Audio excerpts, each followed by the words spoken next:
Bonjour à tous, bon une fois n'est pas coutume, on va commencer ce reportage sur le scooter. En effet, je me trouve à quelques pas de la place de la Concorde où devrait se dérouler théoriquement à 15 h une manifestation de la LDNA, Ligue de défense noire africaine. On a vu des escadrons de la Brave, donc la police à moto, circuler. À mon avis, ils vont tenter de les disperser immédiatement. Donc on va les rechercher dans Paris et quand on les trouvera, on descendra du scooter. Voilà. On va voir comment ça se passe. C'est parti. Macron, c'est moi qui le paye. D'une certaine manière, c'est ma pute. La nouvelle Sainte Trinité, Coca-Cola, McDo pour nous. Ce qu'on veut, c'est du sang. Que tu es mal, c'est ta gueule. Parfois, la violence est nécessaire. C'est une certaine vision de la démocratie, ça. Je suis obligé de me balader avec un drapeau bif. Votre ligne politique, c'est de la merde. Bah, vive la tolérance alors. Les humains vivent.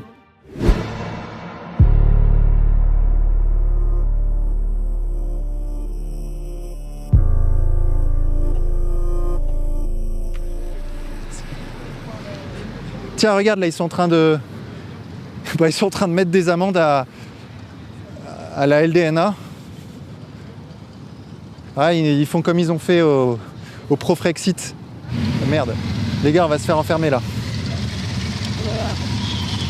Donc là, on voit bien que les policiers font une nasse, de plus en plus grande, d'ailleurs.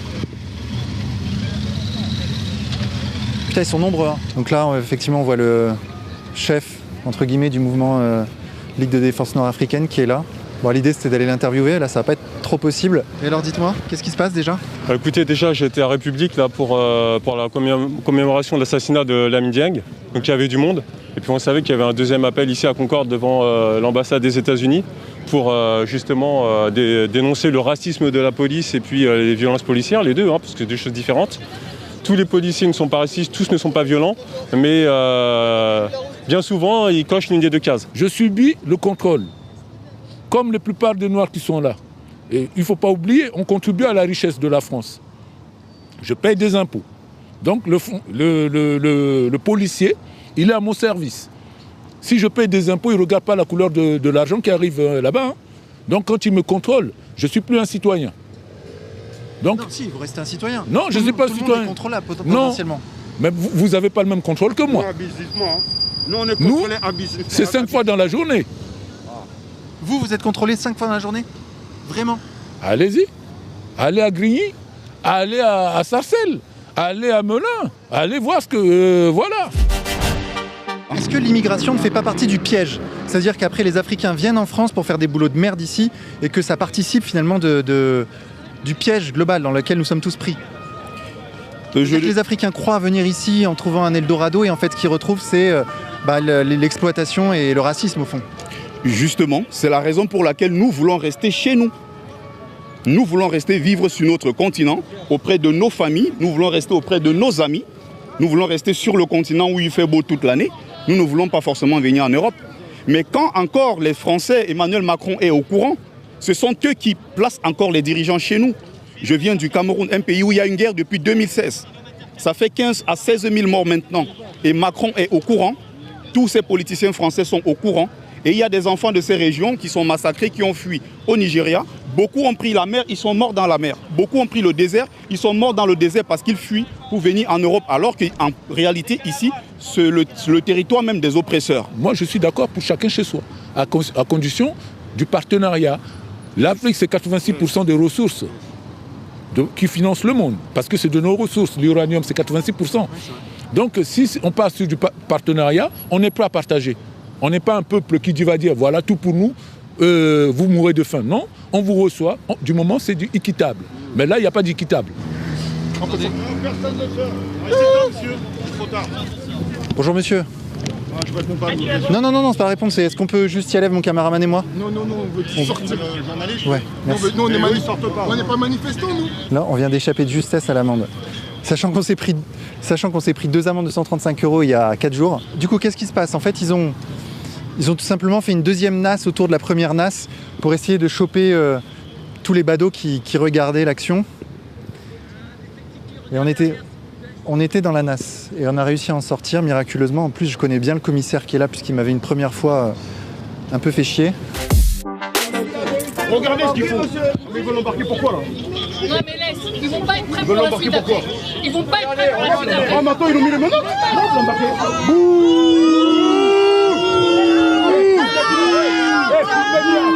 Filmez. 2020 aujourd'hui, s'ils viennent dans nos quartiers, en 5 minutes, ils repartent tous au courant. Et vous savez de quoi je parle. Préparez-vous. S'ils ne nous laissent pas partir, ils ne relaissent pas le frère, préparez-vous les frères. Préparez-vous en amont. Mettez vos baskets et vos survêtements. Ça part en couille, ça part en couille. La manifestation est interdite. Par conséquent, vous allez tous être verbalisés. À l'issue de votre verbalisation. Bravo. Ok, donc là vous l'avez vu, en fait j'ai envoyé mon cadreur tout seul dans la NAS pour que ce soit plus facile pour lui pour en sortir et pour éventuellement ne prendre qu'une amende de 135 € si on se faisait verbaliser. Donc là il vient d'en sortir. Restez pas au milieu de la rue.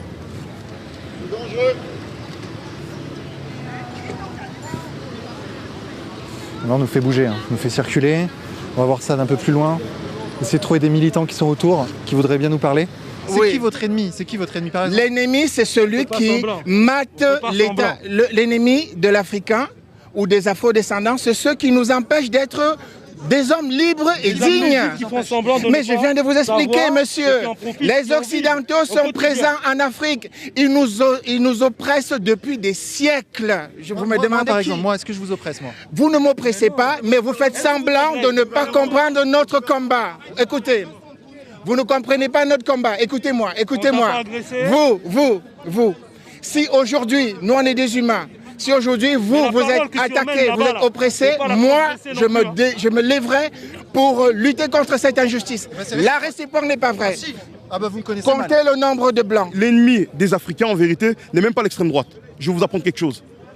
L'ennemi des Africains sont ceux-là qui veulent les endormir. Je dis que même les gens d'extrême gauche, pour nous, en tant qu'Africains, sont même plus dangereux. La gauche et l'extrême gauche sont encore plus dangereux parce qu'eux, ils disent, ils sont dans un discours d'antiracisme. On n'est pas dans l'antiracisme, nous. On n'est pas dans l'antiracisme. On n'est pas dans l'antiracisme. On est dans la dignité et l'égalité des droits. L'antiracisme, je n'ai pas besoin qu'un blanc, même, parce que je suis noir, j'en ai rien à foutre, j'en ai rien à cirer de ça. Qu'un blanc n'aime pas un noir ou quoi que ce soit, c'est son droit, il a le droit de ne pas aimer les noirs. Si un propriétaire d'un immeuble ne veut pas qu'un noir aménage dans son immeuble, c'est dans son bon droit. Ce que nous aussi on veut, c'est qu'à partir de là, si vous avez des personnes qui sont là pour prioriser votre peuple, nous aussi on a le droit de demander à avoir des gens dans notre communauté, avoir aussi les mêmes droits que vous. Tout simplement. Sans haine, c'est ce qu'on appelle l'équité. On veut l'équité. Un jour ou l'autre, la force sera du côté du noir. Et là, les choses vont changer. Si c'est ça que vous voulez, tôt ou tard, ça va en arriver là. Est-ce que c'est les Français qui bossent? Les Français qui ne sont pas conscients, qui en profitent, qui savent très bien que leur système s'enrichit sur le dos des autres. Et avec ça, ils sont tolérants, ils vont dire raciste anti-blanc. 5 siècles de racisme, 5 siècles d'esclavage. C'est du travail gratuit. C'est-à-dire que les sociétés occidentales se sont construites sur la sueur, le sang des Noirs. Et ça, tout le monde le sait. Aujourd'hui, à l'heure où on vous parle, je ne vous parle pas d'il y a 5 siècles, l'Afrique aujourd'hui, à l'heure où je parle, est occupée par les forces françaises. Ils sont en train de prendre des îles à Madagascar. Il y a des bases militaires françaises partout en Afrique. Il y a le franc CFA qui est une monnaie nazie qui nous dépossède. C'est-à-dire que notre monnaie est faite en France. Si aujourd'hui on nous taxe entre guillemets de racisme anti-blanc, c'est parce que ce racisme-là, peut-être, moi je dis que le racisme des Noirs vis-à-vis des Blancs n'existe pas. Parce que le racisme est une institution, non, est une idéologie suprémaciste. Nous, on n'est pas dans la suprématie. La xénophobie des Noirs vis-à-vis des Blancs existe, mais pas le racisme. Le racisme, c'est une idée et c'est une théorie qui a été faite par des penseurs, par des philosophes. Aucun Africain n'a théorisé sur l'infériorisation des hommes blancs par rapport aux hommes noirs. Qu'on ne vienne pas nous dire qu'aujourd'hui, nous, en tant qu'Africains, on est raciste, anti-blanc. Il n'y a pas de théoriciens noirs qui sont contre les blancs, ça n'existe pas. Pour l'oligarchie, oui. Que vous soyez noir, blanc, jaune, peu importe, tant que vous bossez comme un esclave, c'est ça la question. C'est-à-dire que vous sortez totalement de votre raisonnement la question sociale. Oui. Alors est-ce que c'est pas ça le cœur du problème? Non, le cœur du problème, c'est peut-être ça. Tout ce que nous on veut. Comme tous les êtres humains, on a une patrie, on a une terre. On veut juste qu'on nous laisse rentrer chez nous. Qu'on rentre chez nous, dans notre Afrique, où on nous a chassés de notre Afrique. Vous comprenez? Notre Afrique est colonisée. On veut juste pouvoir rentrer chez nous, qu'il n'y ait pas de dictateurs, qu'on puisse chez nous vivre comme on vivait avant le jour où on a rencontré le blanc. Mais est-ce que ça, c'est entièrement de la faute des Blancs? Parce que Bien sûr que non, oui. parce qu'il y a une oligarchie africaine. Il y a des, non, mais il y a je des viens noirs de vous en Afrique dire, mais ils sont là. Mais ils sont pilotés par qui? C'est pas 100%. Votre question n'a pas de sens. Ils sont pilotés par qui? On a eu Thomas Sankara, on a eu Sékou Touré, on a dit des vrais gens qui aimaient leur peuple. Ils ont été assassinés par qui? Posez des questions qui ont des sens. N'attendez pas que je le dise, dites-le à votre public. Ça n'existe pas. Les grands médias touchent des centaines de millions d'euros de subventions. Nous n'avons que vous. Et c'est grâce à ça que nous sommes 100% indépendants. Alors n'hésitez pas, devenez l'un de nos contributeurs, cliquez sur le lien qui apparaît à l'écran.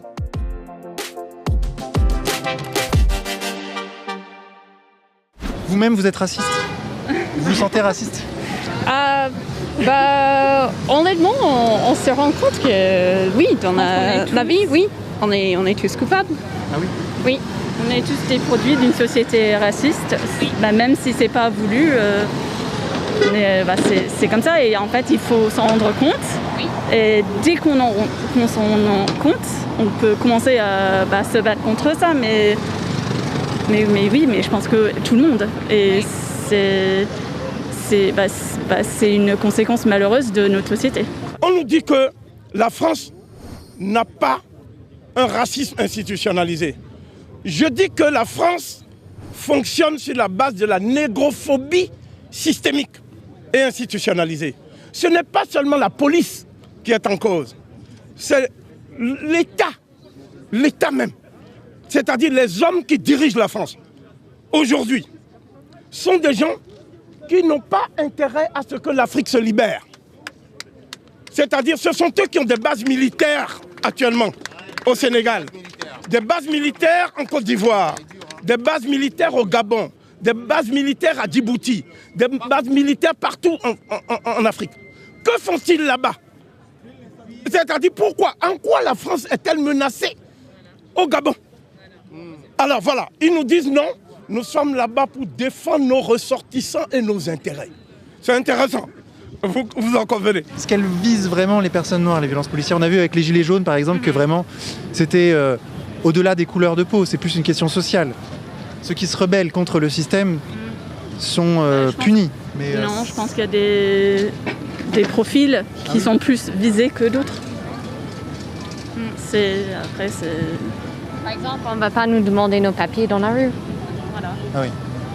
C'est vrai, on se sent plus à l'aise que... Vous vous sentez favorisé, le privilégié, c'est le mot. Voilà. Ah oui, d'accord. Ok, donc là, les manifestants qui ont été pris dans la nasse sont toujours dans la nasse. Ça fait à peu près 1h30 qu'ils sont dedans. Et on voit qu'on a toute une autre partie de la manifestation qui n'a pas été prise dans la nasse, qui, elle, se déplace. Donc là, rue de Rivoli. On a vu que la manifestation, là-bas, a été nassée. Oui. Vous, donc, vous allez faire quoi, là? On va marcher et on va aller le chercher. Chercher qui? Egounti Béhanzin qui a été arrêté injustement. Il n'a pas, il s'est pas opposé. Il a présenté sa carte d'identité. Aujourd'hui, on arrive, on nous dit que la manifestation elle est interdite. Toutes les manifestations sont interdites, mais tolérées. Aujourd'hui, quand on dit ça aux forces de l'ordre, ils disent on s'en fout. Là, il y a les cartes CRS qui arrivent. À mon avis, ils vont se faire encercler très vite. Ok, donc là, en fait, ce qui est en train de se passer, c'est que la manifestation était en train de se déplacer jusqu'au commissariat où a été enfermé le leader du mouvement LDNA. Là, les cartes CRS viennent d'arriver, ils vont arrêter les manifestants pour manifestation illégale.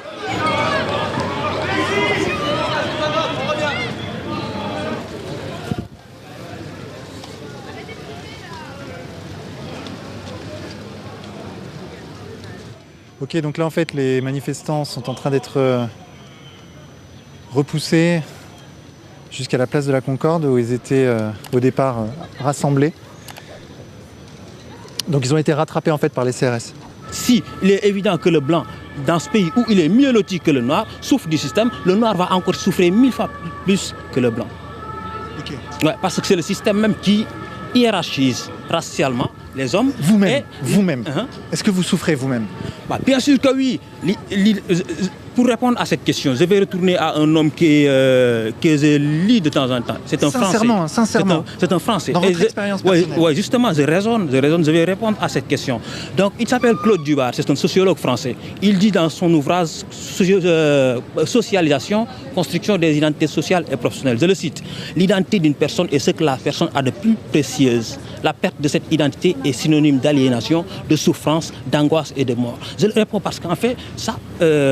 il est noir, il est jaune, il est vert, je le gifle parce qu'il est noir, je le tue parce qu'il est noir. Rien que en tant que noir d'observer ça fait une souffrance, une torture psychologique. Moi, homme noir qui suis là dans le monde d'aujourd'hui, et demain, je ne sais pas quel sera le sort qui sera réservé à mes enfants parce qu'ils sont noirs. Si nous en sommes là aujourd'hui encore, ça veut dire que demain encore ça peut être pire. Et voilà, raison pour laquelle, en grosso modo, pour être succinct, nous souffrons de voir notre identité du jour au lendemain être ternie, de voir qu'on est toujours physiquement agressé. Ça, il faut le dire.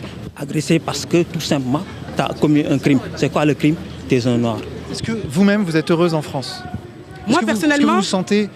Personnellement, j'ai investi chez moi.